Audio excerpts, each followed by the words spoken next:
Halo guys, welcome back again to my channel bersama saya Hansan di sini, dan seperti biasanya setiap harinya saya akan buatkan video seputar cryptocurrency. So, bagi kalian yang tertarik seputar cryptocurrency, boleh aja langsung bantu saya like dan juga subscribe.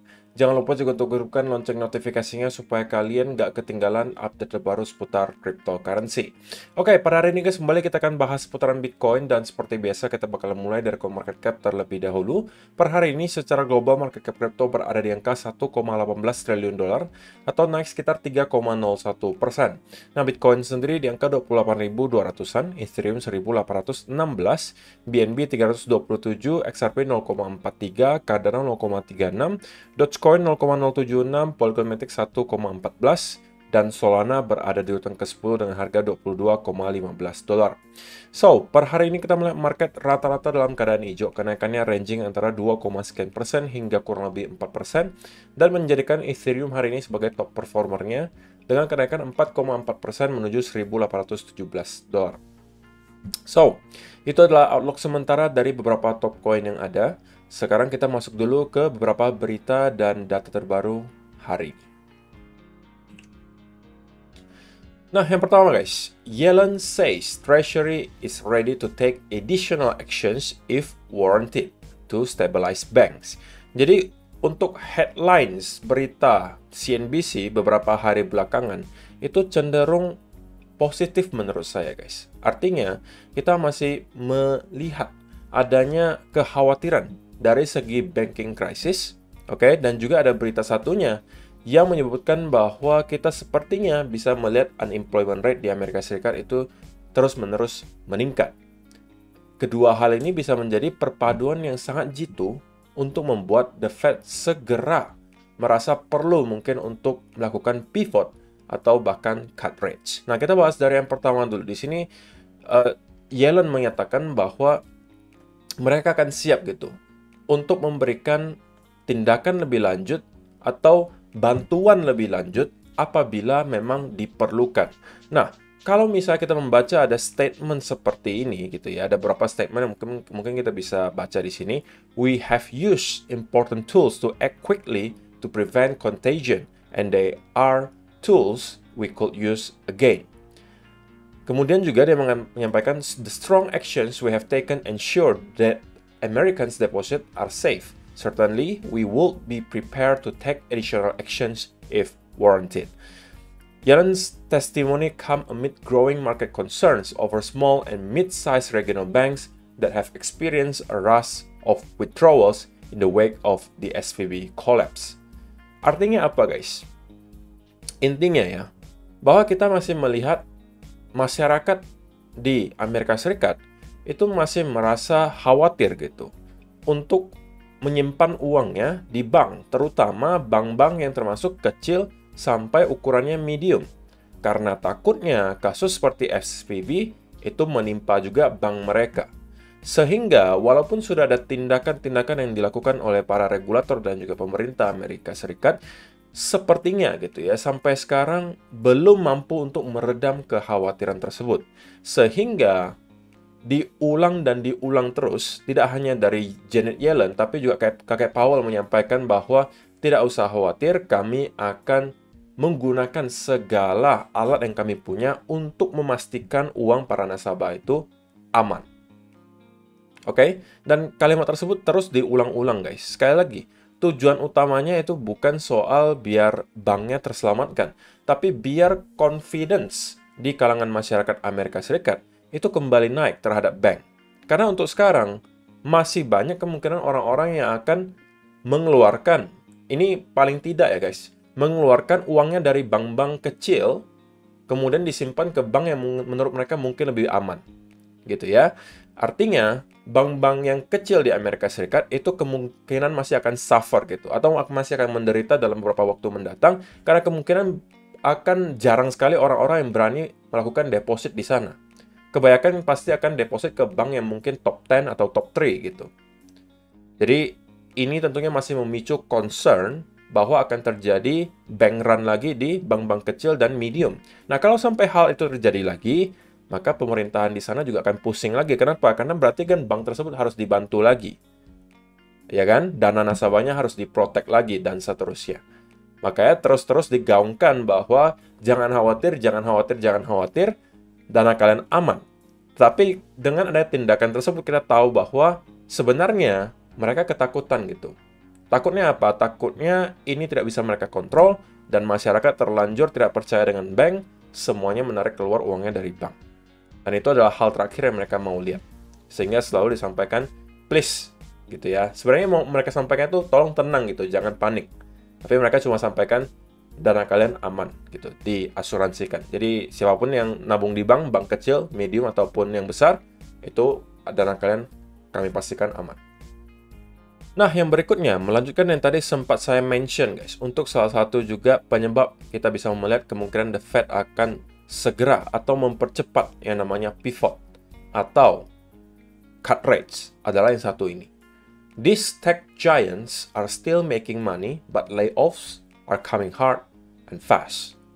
Jadi kita memang melihat perusahaan-perusahaan teknologi terbesar di Amerika itu masih membukukan profit, guys. Tetapi karena mungkin mereka merasa bahwa beberapa kuartal ke depan akan sulit secara ekonomi, mereka sudah mengantisipasi dari sekarang untuk nge-cut atau memotong pengeluaran atau cost mereka, biaya mereka.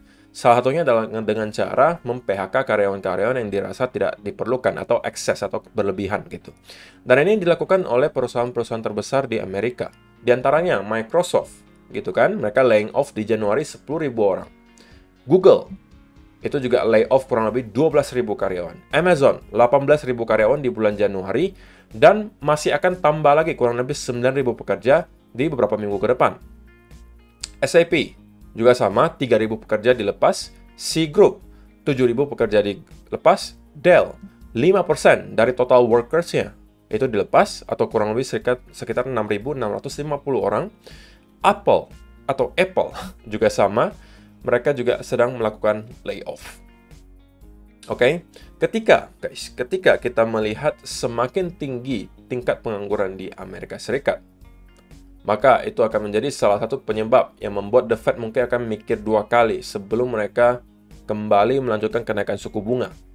Dan bisa aja mereka akan melakukan U-turn dari yang awalnya menaikkan suku bunga menjadi cutting rates. Walaupun belum sekarang ya guys, karena kita masih melihat unemployment rate di Amerika Serikat itu masih terkategori kuat, alias kita cuma melihat kenaikan kemarin dari 3,4 menjadi 3,6%, itu masih angka yang cukup rendah gitu ya, jadi masih dalam batas aman. Tapi saya pribadi expect gitu ya, dengan adanya berita-berita seperti ini juga, kalian perlu ingat guys, bahwa ini adalah perusahaan besar gitu. Bisa kalian bayangkan kalau misalnya perusahaan-perusahaan yang kecil atau medium gitu, ketika nanti ekonomi Amerika semakin melemah karena The Fed terus memaksa untuk menaikkan suku bunga, apa akan terjadi berikutnya? Yang suffer duluan atau menderita duluan itu biasanya pasti perusahaan-perusahaan yang medium sampai kecil. Dan apa yang akan terjadi ketika mereka kesulitan secara keuangan, cara paling gampang gitu adalah untuk menurunkan atau menekan biaya dengan cara salah satunya adalah mem-PHK karyawannya.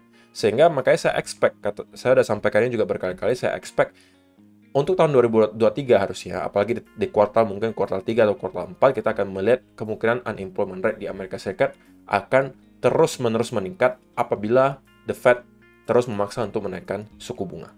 Bahkan yang sekarang saja angkanya sudah termasuk cukup tinggi dan menurut saya sudah cukup gitu untuk kita melihat dalam beberapa kuartal ke depan unemployment rate kemungkinan akan sedikit demi sedikit itu meningkat. Oke? Kemudian yang berikutnya, ini untuk reminder saja untuk kalian bahwa kita sudah di hari Jumat lagi guys, dan kita akan ada option expiry. Angkanya cukup besar hari ini, sebesar 1,2 miliar dolar guys. Jadi kita pasti akan melihat semacam volatility di market. At least pergerakannya zigzag gitu ya. Walaupun mungkin kita tidak akan melihat range pergerakan yang terlalu lebar, tapi pergerakannya mungkin akan sedikit zigzag. So teman-teman harus super hati-hati ketika trading dalam keadaan atau environment seperti ini. Oke, 1,2 billion dolar akan expiry di hari ini. Kemudian yang berikutnya, ini menurut saya juga cukup menarik guys, dan saya pengen mencari pendapat dari kalian gitu. Bahwa di Well Alert, kurang lebih beberapa jam yang lalu, kita melihat ada notif menunjukkan bahwa ada 1 billion dollar USDT kembali dicetak guys.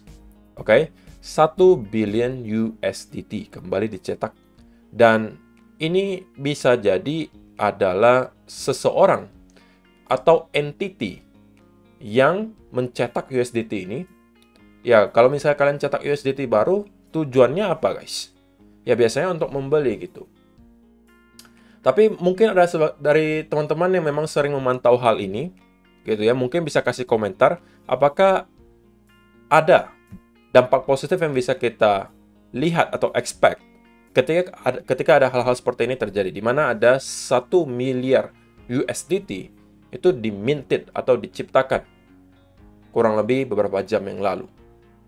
Jika gitu ya, kita asumsi jika 1 miliar USDT ini akan dimasukkan ke dalam exchange dan dibelikan ke koin-koin seperti Bitcoin dan Ethereum dan kawan-kawan, nah itu tentunya adalah berita baik untuk kita semua gitu. Tapi saya pengen tahu pendapat kalian. Kira-kira menurut kalian ini 1 miliar USDT-nya kira-kira datangnya dari mana gitu ya?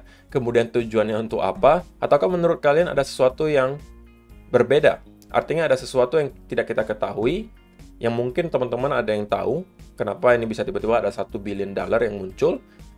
Silakan kalian kasih komentar kalian di kolom komentar di bawah. So, itu adalah beberapa berita dan data hari ini yang pengen saya sampaikan untuk kalian guys. Sekarang kita masuk ke chartnya Bitcoin dan saya pengen mulai dari 4-hour chart. Oke? Nah, jika teman-teman perhatikan, kita sepertinya sedang mencoba untuk membuat V-shape recovery guys. Ini adalah salah satu senario yang kemarin saya sudah sempat singgung juga bahwa masih ada chance bahwa hal ini terjadi. Jadi kalaupun teman-teman kemarin mendapatkan setup untuk short atau sell, pastikan sudah aware akan resiko yang ada, gitu ya, dan juga sudah memastikan tahu harus keluar di sebelah mana. Nah, sebenarnya untuk kemarin saya pribadi mendapatkan beberapa calls yang tepat gitu guys. Pertama, ketika kita berada di sini, saya sampaikan teman-teman bahwa ini adalah potentially ascending triangle yang merupakan bullish pattern.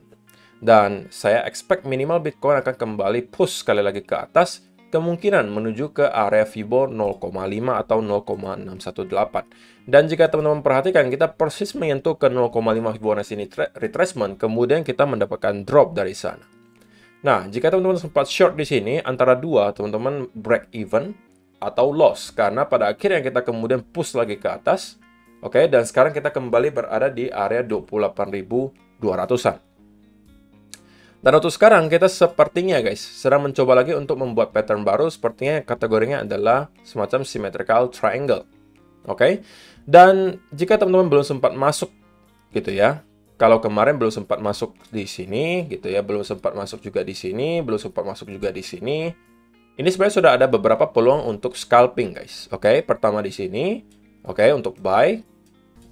Kemudian ketika nyampe di sini saya sampaikan teman-teman harus hati-hati karena ini kemungkinan kita akan ada rejection. Ini kemungkinan bisa jadikan peluang untuk sell, gitu kan. Ini sudah ada 2 setup. Kemudian kemarin juga saya sampaikan kita lebih make sense mencari area atau mencari peluang untuk short ketika kita berada di area di sini. Dan kalau teman-teman sempat masuk ketika dia breakdown dari area trendline di sini, ya harusnya juga kalian sudah cuan. Jadi kita sudah ada beberapa setup yang kita lihat dalam beberapa hari terakhir. Dan untuk sekarang, gitu ya guys, untuk sekarang saya rasa belum ada lagi setup baru yang bisa kita manfaatkan. Saya merasa kalaupun teman-teman nekat untuk buy di sini, risk and reward-nya sekali lagi tidak akan memadai. Oke. Kalau kalian sell di sini, saya rasa juga setup-nya belum ada. Kecuali yang bisa teman-teman lihat nanti adalah misalnya kita mendapatkan kembali ada sell off. Oke. Kemudian disertai apa? Bearish continuation pattern. Maka ini bisa teman-teman manfaatkan sebagai sell setup lagi. Menargetkan kemana? Menargetkan ke area 25.300-an. Oke, tetapi jika tidak kalian dapatkan hal seperti ini, saya sarankan teman-teman untuk stay away from the market dulu. Karena menurut saya tidak make sense to buy di area resistance guys. Walaupun saya tidak mengatakan bahwa kita tidak bisa lagi naik, tapi ini adalah soal risk and reward. Kalau misalnya teman-teman buy di sini, kalian tahu bahwa area 28.600 sampai 30.000 itu adalah area range resistance gitu. Who knows kita bakalan mendapatkan rejection dari sebelah mana. Sehingga teman-teman kalau buy di sini riskan menurut saya. Kalau mau buy, sekali lagi, dua area yang bisa kalian manfaatkan. Pertama, apabila kita kembali menyentuh ke area 25.300-an, ini mungkin bisa teman-teman carikan peluang untuk long setup. Atau yang kedua, kita pada akhirnya mampu breakout di atas area 30.000 dolar. Oke? Dan kemudian consolidate di atas area tersebut. Nah, kalau ini yang kita lihat, nah ini baru teman-teman bisa dapatkan long setup lagi. Jadi ada kalau misalnya mau cari long setup, dua senario. Pertama yang ini, atau kalian tunggu dulu pullback-nya ke sekitaran area 25 ribuan. Dari sana baru kalian cari lagi. Kalau kalian mau sell setup, sekali lagi, tunggu juga setup-nya gitu guys. Tunggu juga setup-nya. Bisa aja kalau misalnya ada bear flag di sekitaran area di sini. Nah, ini mungkin teman-teman bisa manfaatkan untuk sell menarikkan ke sekitaran area 25.300. Oke? Karena sekali lagi guys, kalau kita bicara soal risk and reward gitu ya. Untuk sekarang memang kalau dalam kondisi sekarang ya, itu RR-nya masih akan lebih tinggi kalau kita cari peluang untuk short. Karena kita sedang berada di area resistance gitu ya. Jadi memang lebih make sense adalah untuk short. Tetapi bukan berarti juga kita langsung tekan short tanpa ada setup gitu. Harus ada setup-nya juga. Kalau teman-teman yang konservatif, mungkin menunggu dia breakdown dari area di sini dan menjadikan ini sebagai double top. Kalau kalian yang agresif, bisa aja tunggu dia ada sell off disertai dengan momentum plus ada yang namanya bearish continuation pattern. Dan ini sudah bisa kalian manfaatkan untuk sell. Tapi sebelum semua hal tersebut terjadi, saya lebih sarankan teman-teman untuk stay away from the market dulu. Biarkan market kasih kita clue berikutnya tentang apa yang mereka akan lakukan berikutnya. Sebelum nanti kalau kita dikasih setup lagi, baru kita ambil lagi. Oke? So, itu aja sih yang perlu saya sampaikan untuk video hari ini, guys. Terima kasih yang sudah menonton sampai selesai. See you in the next video. Bye-bye.